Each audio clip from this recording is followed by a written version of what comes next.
Hi everyone, welcome back to English Speaking Practice for Beginners, Daily Real Conversations. I'm Emma. And I'm David.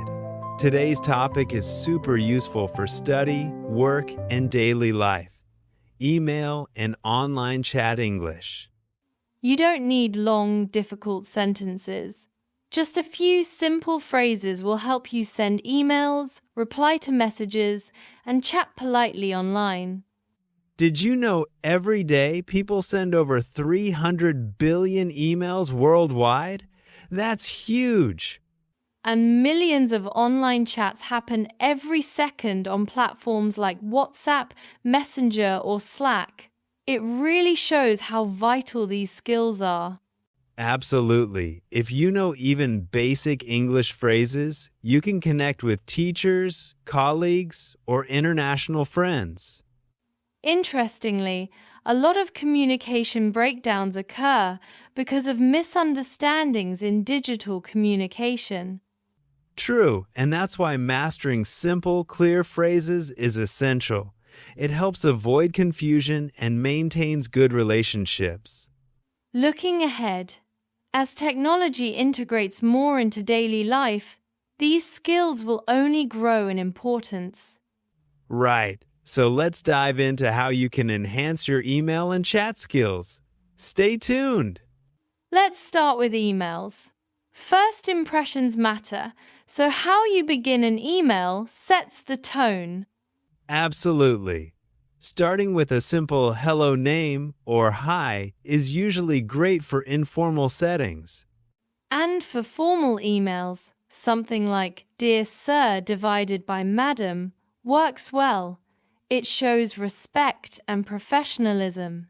I once had a student who always started with hey in formal emails, and it came across as too casual. Haha, yes. Context is key.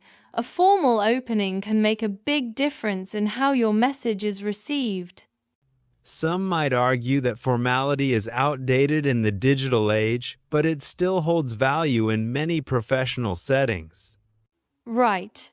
A study found that 67% of professionals prefer emails that maintain a formal tone, especially in initial contacts. So, as digital communication evolves, balancing formality and friendliness will be important. Exactly. So, start your emails right, and you'll pave the way for effective communication. Great points, David. Now, let's move on to the main message in emails. Once you have a good opening, the main message should be clear and concise. Indeed, sentences like, I want to ask about your product, or can we meet tomorrow at 3 p.m. are effective. Short, direct sentences are often more appreciated than lengthy explanations that can lose the reader's attention. A friend of mine used to write long paragraphs in emails, and often key points got missed. Oh, that can be frustrating. Keeping it brief ensures your message is understood quickly. Some might worry that short emails seem abrupt, but politeness can counteract that. Exactly.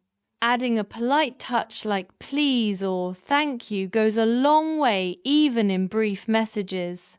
Moving forward, as we aim for efficiency, concise communication will be even more valuable. So true. Now, let's explore how to close an email effectively. Great smooth transitions ensure the email ends as well as it starts. At the end of an email, your closing reflects your relationship with the recipient. Yes, using best regards or kind regards is a safe choice for most situations. For more casual exchanges, thanks or cheers might be more appropriate. I remember sending cheers to my boss once. It was a bit too informal for that context. Haha, yes. Matching the tone to the relationship is crucial. Some argue that formal closings are unnecessary, but they often add a nice touch of professionalism. In fact, according to a communication survey, 54% of respondents feel a formal closing increases trust. Looking ahead, as remote work becomes more common, mastering these nuances will be key. Absolutely. A strong finish leaves a lasting impression. Now, let's switch gears and talk about online chat phrases. Online chatting is an everyday part of life now, and polite phrases can make a big difference. Definitely, phrases like, "Can you help me?" or "Wait a moment, please," are good for maintaining politeness. For more casual chats with friends, try "What's up?" or "How are you doing?" to keep it friendly. I once sent a formal message in a group chat and got teased for being too serious. Haha, context is everything. Knowing when to be formal or informal is key. Some might worry that too much formality makes chats stiff, but clarity and tone can balance that. Exactly. Even in casual chats, clear communication avoids misunderstandings. As digital communication evolves, understanding these nuances will be increasingly important. For sure. Let's end with a real-world application story of these principles.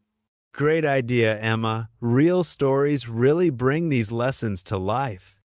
One of my students needed to email her professor but felt nervous. She only wrote, "Dear Professor, I cannot come to class tomorrow. Thank you, Lynn." That was short, but the professor understood and replied kindly. She learned that simple is okay.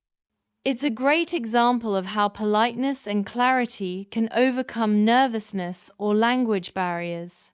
Some might think more detail is necessary, but often, less is more if it's clear and polite. A study showed that concise emails are 40% more likely to get a response than lengthy ones. Looking forward, as communication becomes more digital, these skills will be indispensable. Absolutely, and practicing these skills will boost confidence in any communication setting. All right, that's all for this episode. Thanks for listening, and we'll catch you next time. Bye-bye. Bye, everyone. Don't forget to like, subscribe, and share. See you next time. Looking forward to our next topic on watching YouTube and online videos. It'll be fun.